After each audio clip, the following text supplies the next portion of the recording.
2010 Kia Forte with a brake light issue.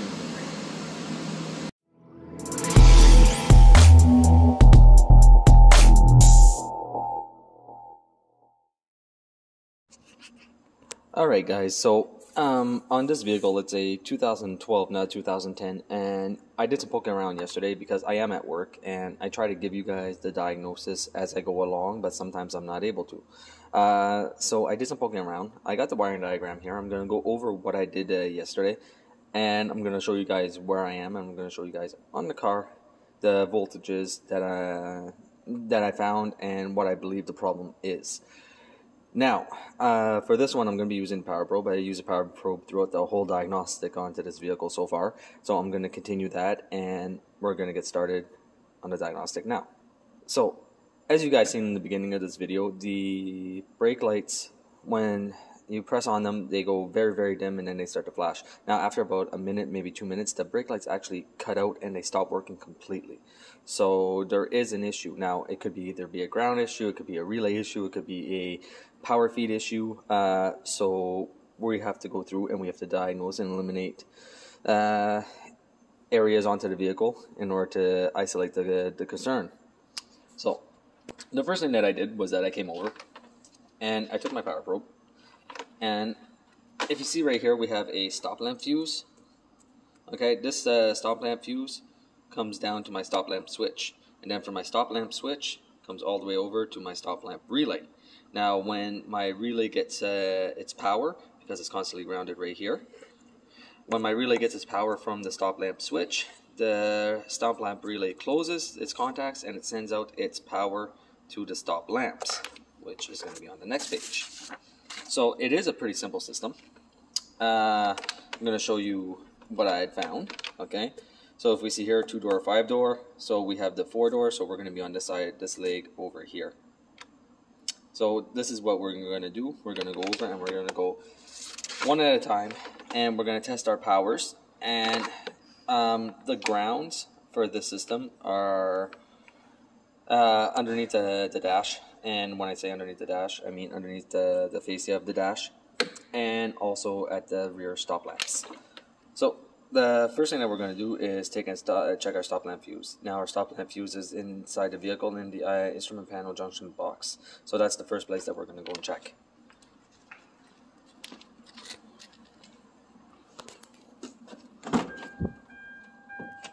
Now your instrument panel junction box is right here, and it is actually pretty difficult to get inside if you can't tell. So I'm going to start the car. I'm going to back the car up a little bit.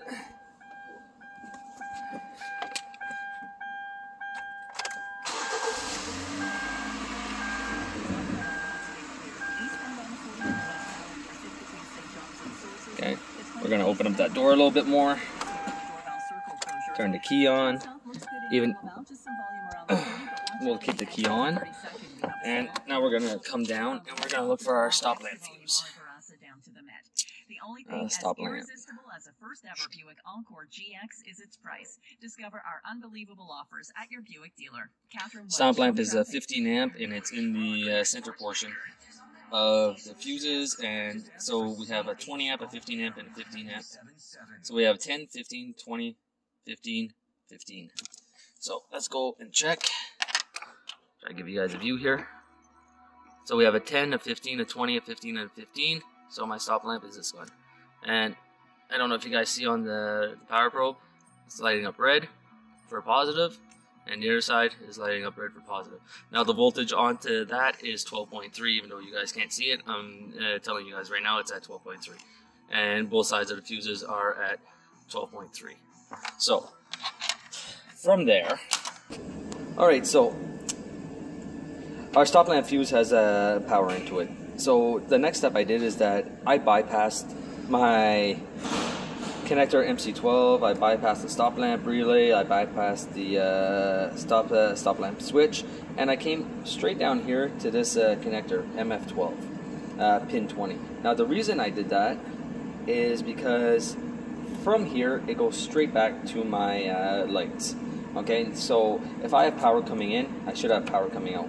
So the next thing I did is that I came down with the power probe onto this while I was pushing onto my brake pedal, and I'm going to use a multimeter instead because it'll be easier for you guys to see.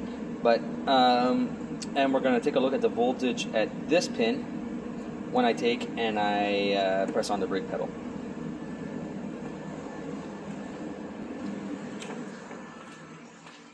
So, like I said, I already have everything all connected up. I am going to take my ground wire and I'm going to hook it up straight to my power probe because my power probe is connected directly to battery ground. Sorry about the shakiness. We are going to take and turn on this guy. My key is already on, and I'm just going to take and press my brake pedal. As you can see, we have 7.5 volts. Now I want you guys to pay very, very close attention to the voltage as I hold it. And look at the bottom of my screen of the meter. You see how it's oscillating? If I had an oscilloscope hooked onto this, we would actually see that oscillate up and down, up and down, up and down. So we do have an issue, and it's very, very clear that we do have an issue. So the next thing I did is that I took my power probe and I added a 12 volts directly to that pin. Now, the reason I added 12 volts directly to that pin is because that pin feeds directly back to my stop lamps. So the way that I look at it is that if I add 12 volts and my stop lamps light up nice and bright and they don't flash and they stay on constant, then there is no issue from this area all the way back, and my issue is located somewhere up at the front of the vehicle. So I'm just gonna hook up a jumper wire because I did this with my power probe again, and I'll hook up the jumper wire for a constant power, and then we'll take and show you guys that the lights are lighting up. And actually I'll show you guys what the brake lights are actually doing real quick, because I think I just showed it briefly into the start of the video. The seat forward, we'll push on the brakes. Okay, so when I push on the brake, we have 7 volts, and it starts to drop.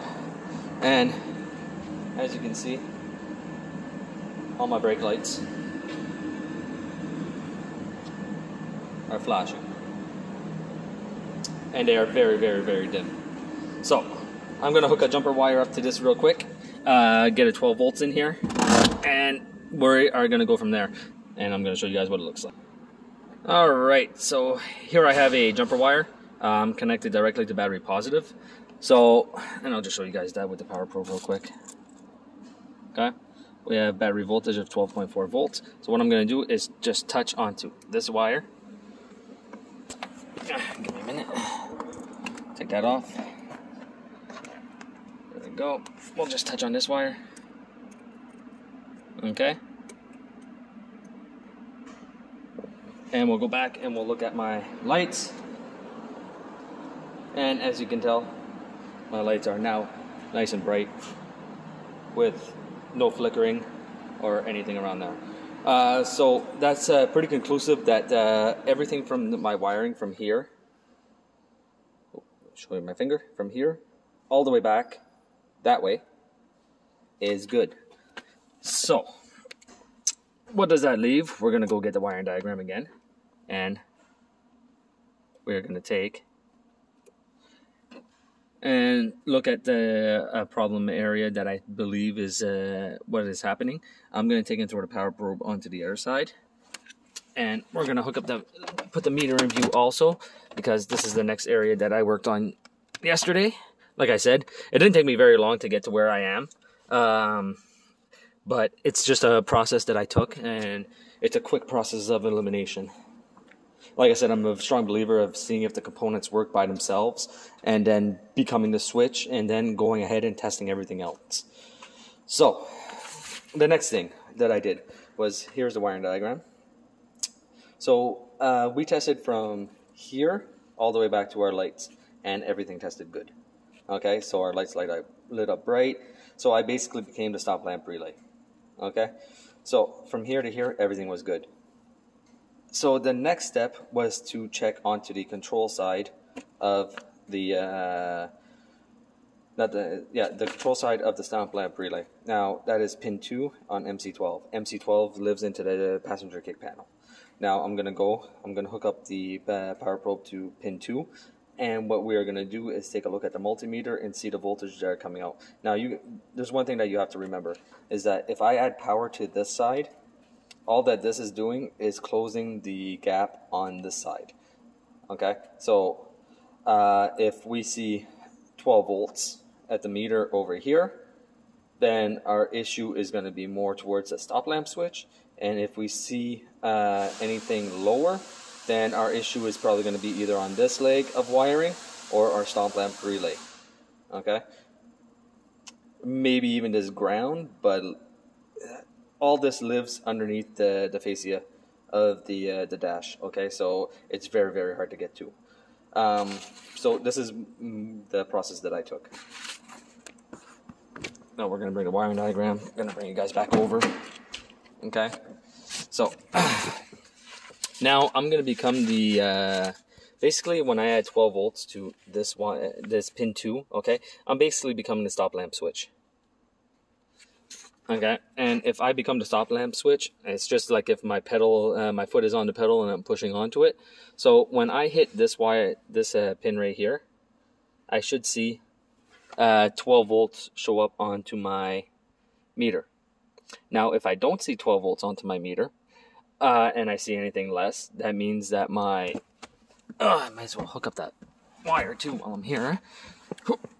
Can't really do a diagnosis if it's not plugged up. There we go. Ooh. Okay, so now that's hooked up. That's good, that's good. No, I just pulled it out. Give me 1 minute, guys. Alright, so I have all my wires hooked up now. Like I said, I'm going to just take the power probe.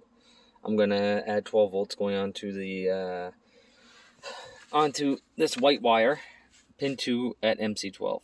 Okay, now when I add power onto that, my relay should click. And if my relay clicks, we're probably not going to hear it. It sends 12 volts back to my stop lamps. Now that's my stop lamp. It closes the switch and it sends power onto this pin 1, which then travels down to MF12, which then sends power out to pin this A, which leads back to my stop lamps. So what I'm going to do is set you guys up onto the multimeter as I add 12 volts to that pin. And we have 8.43 volts. The battery is fully charged. It's been charging all night. So what does that mean? So I don't know if you guys remember what I said a while ago. Let's go back over and look at the diagram again.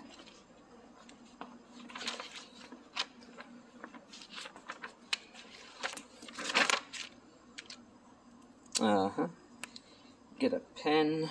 Alright. So far this is what we know. We know that this fuse is good. Right? We have 12 volts here. If we come down, I didn't check this this pin right here. Okay. What I did yesterday, quick, is that I checked the 12 volts here, and my 12 volts was there all the time, constant. I also checked when I push on the brake switch if I had 12 volts constant coming out here, which I did. Okay. So far, I have 12 volts here, I have 12 volts here. Now the next thing I did after checking that, I didn't show you guys that on camera, and the only reason is because of location and time.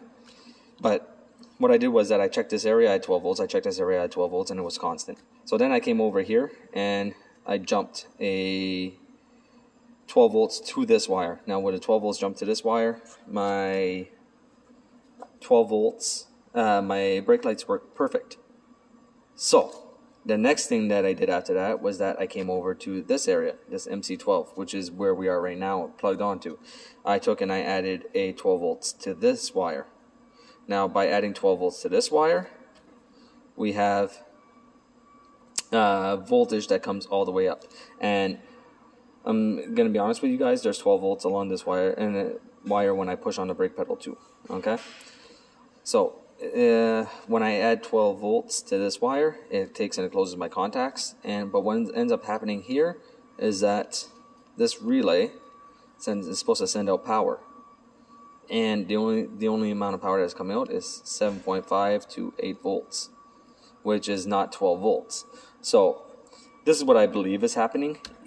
Either I have a break in this wire somewhere that's not letting the current pass through. I could have this ground wire that is gone bad, or I could have the contacts in the relay that are burnt and not allowing proper contact to happen. Now, I'm going to show you guys where this guy lives real quick. We'll come up here. M685. So that is what my connector looks like. If I go on to component location, this is where your cluster sits. And as you can tell, they have the fascia taken off, and your relay is this area right here. So the whole fascia has to come off in order for me to continue my testing. Because basically right now what I have to do is test my power at this area. I have to test my ground at this area. And then after that, I gotta test my power coming out when the switch is controlled at this area. And after that, well, if everything checks out there, then I'm gonna have to reconsider what I did wrong. But I'm pretty sure that either I have a wiring issue on my power, a wiring issue on my ground, a power issue, a ground issue, or a relay issue. So that's where I am in this diagnostics. So I will be taking off the fascia, and I will be getting back to you guys when I have all that done to give you guys an update with everything taken apart. So stay tuned.